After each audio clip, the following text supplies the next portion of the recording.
दरम्यान निवडणुका पुढे ढकलण्याच्या चर्चांवरून विरोधकांनी सरकारला लक्ष्य केलं आहे।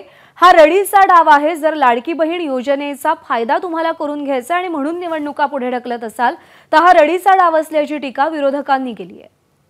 15 ऑगस्ट प्रधानमंत्र्यांनी जे भाषण केलं लाल किल्ल्यावर त्याच्यामध्ये वन नेशन वन इलेक्शन ही कल्पना त्यांनी मांडली।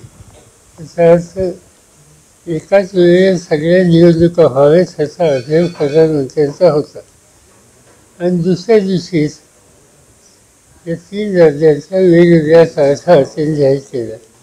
याचा अर्थ याला काही फारसं महत्त्व द्यायचं कारण नाही, आणि त्याचं कारण प्रधानमंत्री बोलतात आणि यंत्रणा दुसरा निर्णय घेतात। हे बघा, कितीही तुम्ही पुढे ढकलले तरी रिझल्ट नाही ना बदलू शकत आणि हा रडीचा डाव आहे।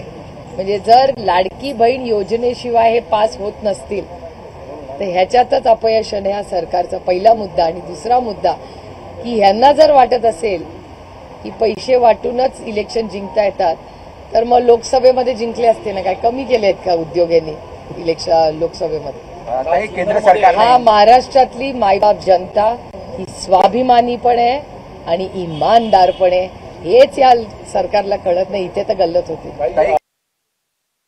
ज्या मतदारांवर प्रभाव टाकण्यासाठी आणि मतदान विकत घेण्यासाठी आहे त्यासाठी वेळ मिळावा, सरकारी पैशातून हे सर्व करण्यासाठी म्हणून निवडणूक आयोग हे राजकारण्यांच्या हातचं हत्यार आणि बावलं बनणार असेल। ही संविधानिक संस्था आहे, तेच तर आम्ही म्हणतोय की या देशातलं संविधान राज्यघटना धोक्यात आहे। न्यायालय, निवडणूक आयोग या ज्या निष्पक्ष अशा संस्था ज्यांनी काम करायचं असतं त्यात जर प्रधानमंत्री मुख्यमंत्र्यांच्या दबावाखाली काम करणार असतील